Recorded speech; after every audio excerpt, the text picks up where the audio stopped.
नमस्कार दोस्तों, जय हो छठी मैया। आप लोगों का पर्व ये मंगलमय हो। तो चलते हैं छठ का एक गीत सुनाने। आप लोगों को पसंद आए तो लाइक कीजिएगा, सब्सक्राइब कीजिएगा और ज़्यादा से ज़्यादा आप लोग शेयर कीजिएगा। कमेंट ज़रूर कीजिएगा कि आप लोगों को गीत कैसा लगा। चलते हैं गीत की तरफ।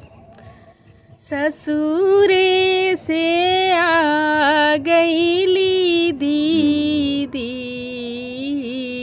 जीजा बड़े बहारा हमार, जीजा बड़े बहारा हमार।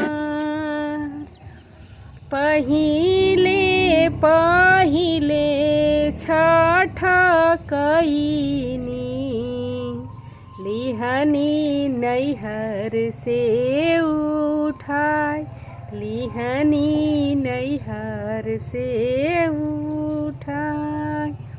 फोनावा पर उनके बोलनी, ले अइहा पियरी हमार, ले अइहा चुनरी हमार।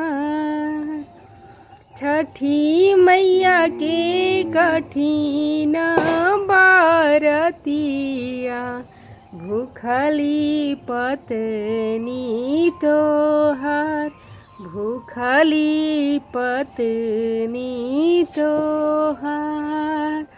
ससुरे से आ गईली दीदी, जीजा बड़े बहारा हमार, जीजा बड़े बहारा हमार। जय हो छठी माई।